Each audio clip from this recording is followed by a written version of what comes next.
A paz do Senhor. Graças a Deus, mais uma vez nós estamos reunidos em nome do Pai, em nome do Filho e em nome do Espírito Santo. Amém. Seja bem-vindo nesta aula. Nós estamos estudando o Credo Niceno-Constantinopolitano, não se esqueça disso. Estamos na Escola da Fé Católica, né? Você pode se inscrever no nosso canal. Se você ainda não o fez, toque nesse sino, um sininho que tem ali do lado, que toda vez que chegar a aula semanal, você vai receber a sua notificação. Então nós estamos estudando o sacrifício de Jesus na cruz, o quanto ele moveu o mundo espiritual a nosso favor. Então nós estamos estudando o que aconteceu quando Jesus morre na cruz. Nós já estamos em alguns encontros, em algumas aulas já sobre este assunto.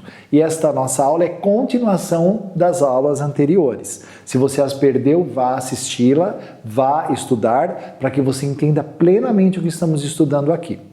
Bom, continuando então, nós estamos com a Sagrada Escritura em mãos, com o livro de Hebreus.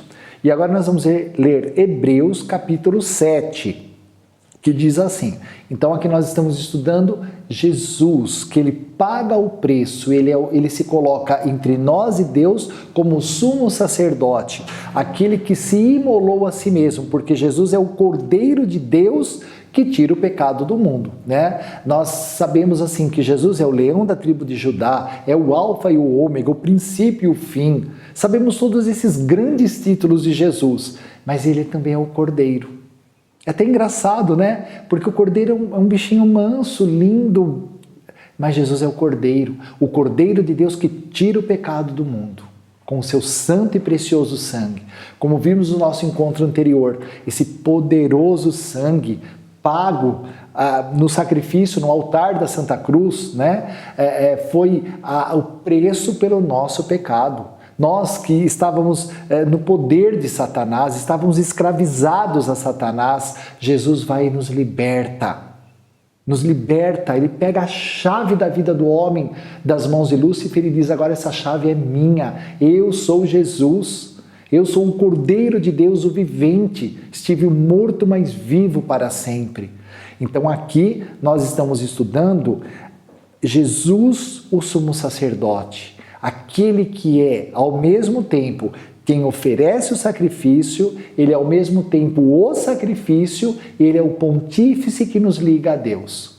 Então isso é muito bonito, né? Jesus, ao mesmo tempo que é o sacerdote que oferece, ele também é a oferta, para pagar o preço, para nos reconciliar com Deus. Porque todo ano em Israel, né? Quando havia o templo, era o sumo sacerdote que adentrava o Santo dos Santos. Lembra que nós estudamos, né? Ele adentrava o Santo dos Santos para oferecer no altar do Santo dos Santos o sacrifício pascal.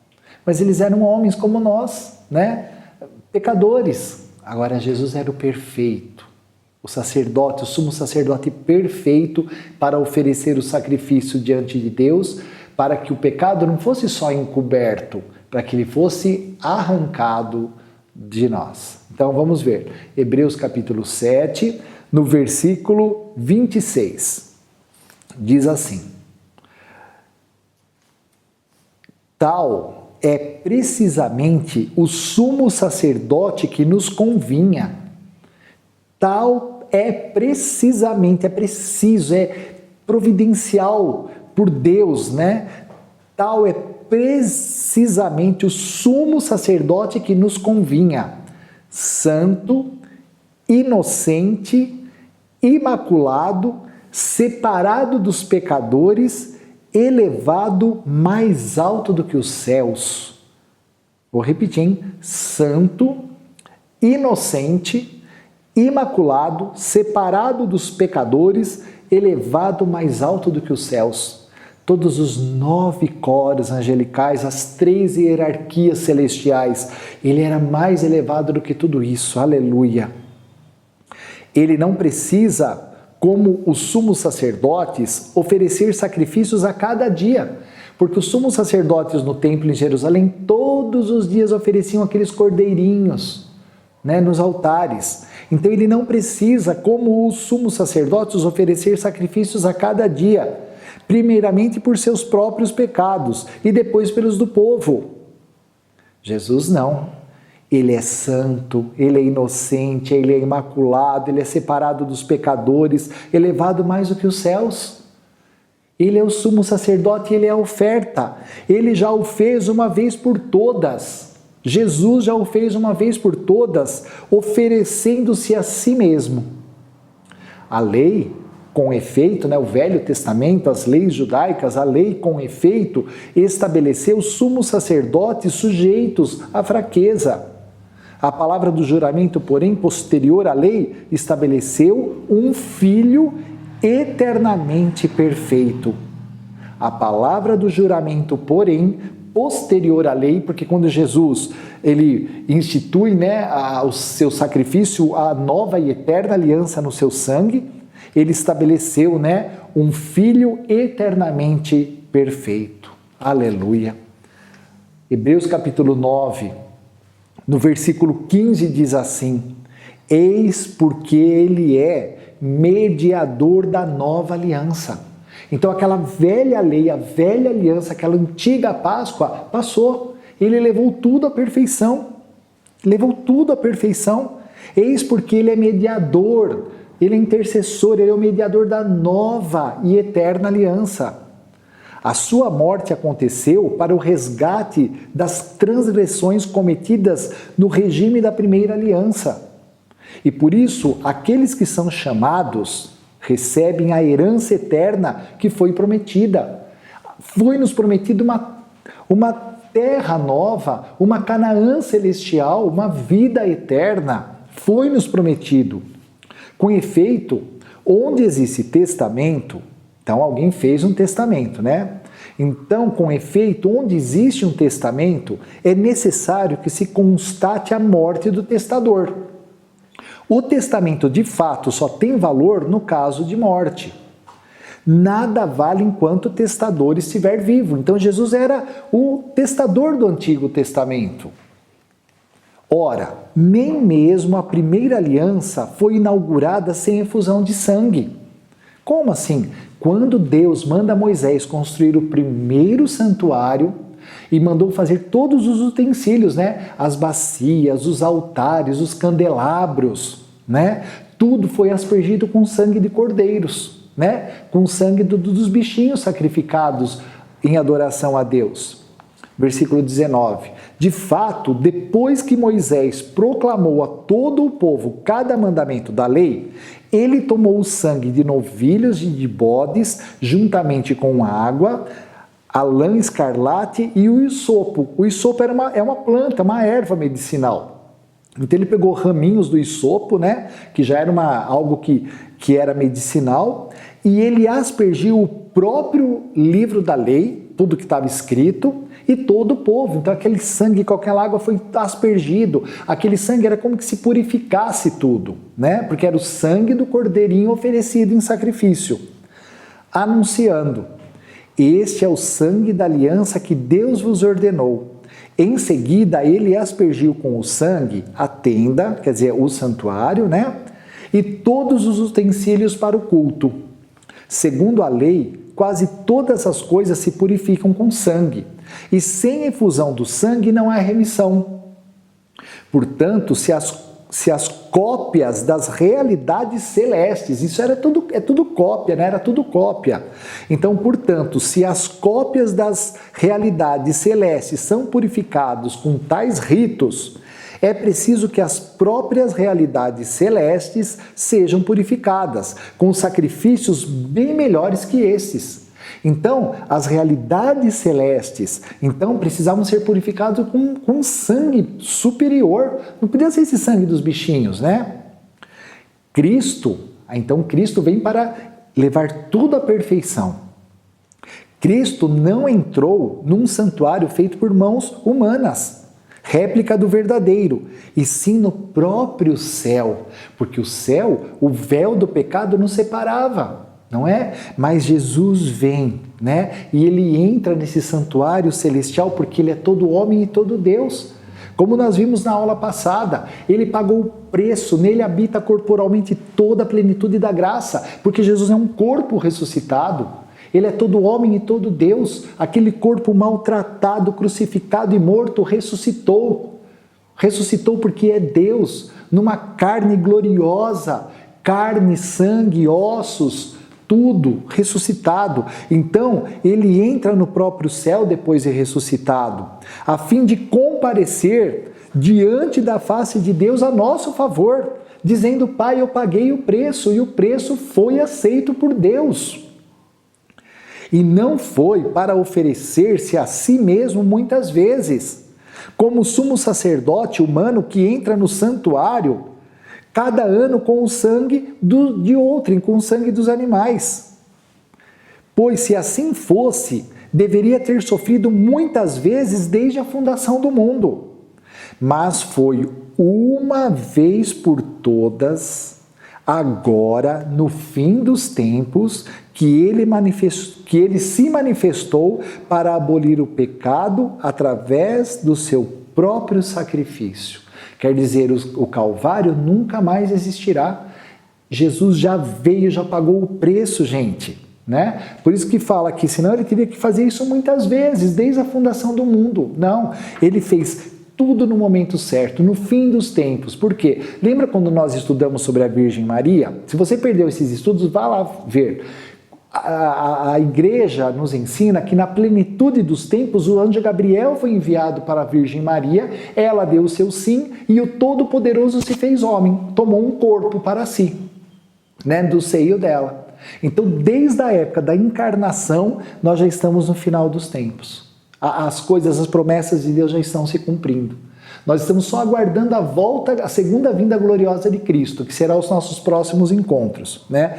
Mas aqui voltando, então quer dizer, o sacrifício do Calvário já foi feito, já foi pago, nunca mais existirá. Se aparecer alguém te dizendo Cristo, que ele vai morrer, é tudo mentira. Jesus já veio. Por isso que no encontro anterior, Paulo nos falava lá em Colossenses: cuidado com filosofias enganadoras, com os ensinamentos enganadores. Jesus é o Cristo.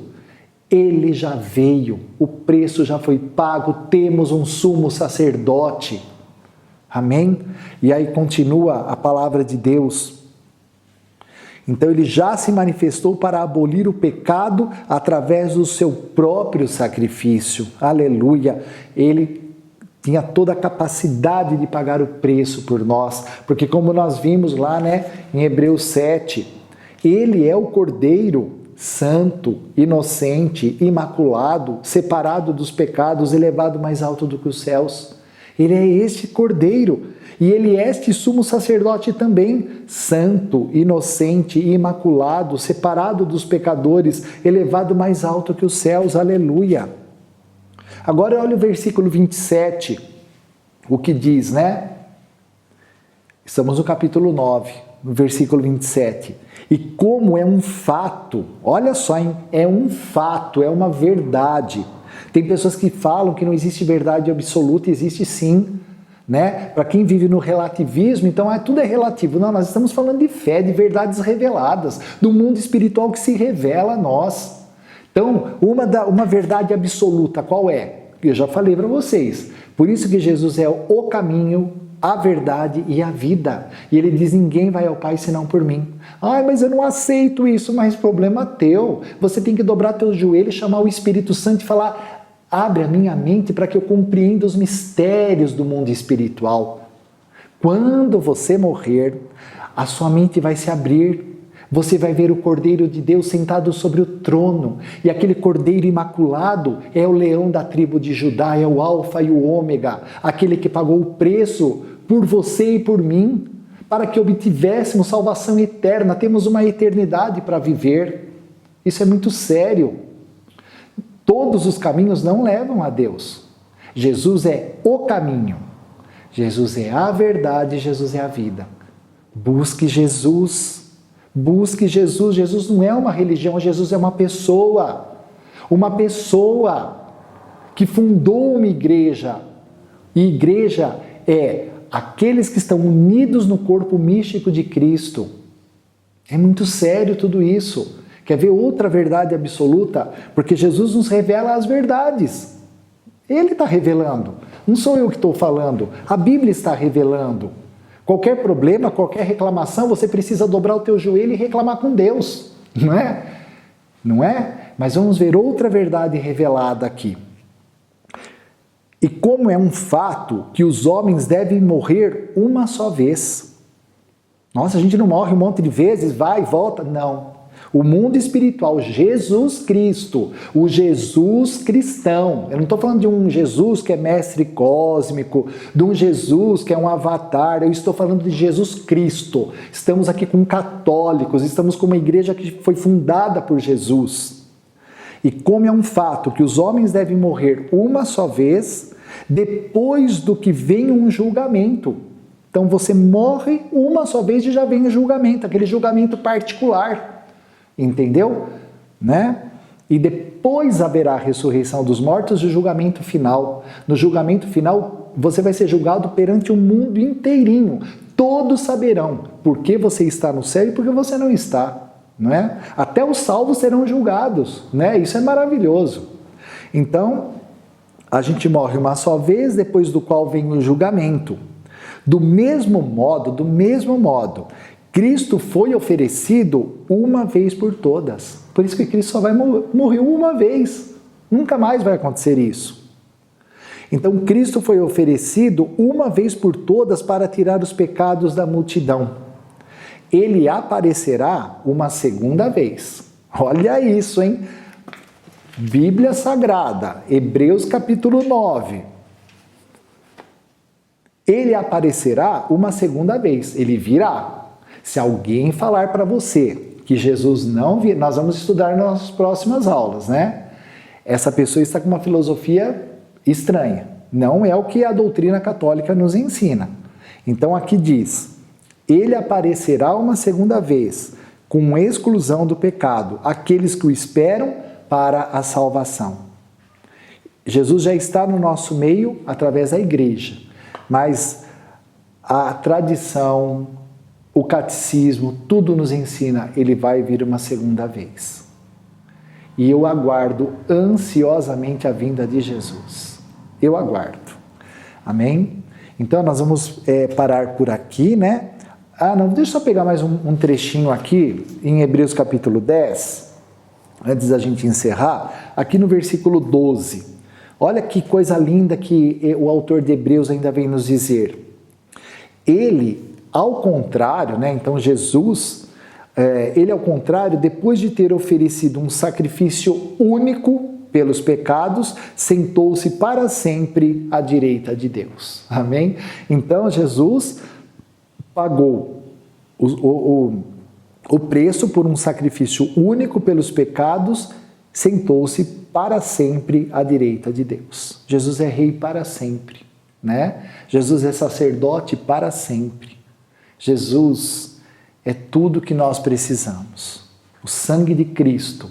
O sangue de Cristo, se aquele sangue dos cordeirinhos purificava os utensílios do primeiro templo, imagina o sangue de Jesus que purifica a tua alma, teu coração.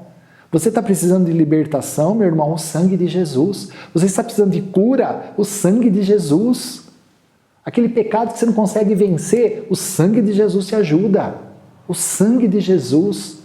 Quando estamos no sacrifício da Santa Missa, né, que será a nossa próxima fase de estudos, é o sangue da nova aliança. A Eucaristia te cura, a Eucaristia te levanta, a Eucaristia te restaura as tuas forças. A sua fé move montanhas. Não tenho fé? O sangue de Jesus te liberta e te unge com a fé, porque a fé é um dom de Deus. Também peça para Deus. Quero ser uma pessoa de fé, quero ser corajoso, quero ser de Deus. Não se vitimize, sabe? Você não é uma vítima, você é guerreiro de Deus. Levanta a tua cabeça. Vem sangue de Jesus, o poder do sangue de Jesus. Amém? Então fiquemos com Deus, fiquemos em Deus, e o nosso próximo encontro nós vamos estudar o senhorio do Senhor Jesus. Amém? Muito obrigado, até mais. Em nome do Pai, do Filho, do Espírito Santo. Amém.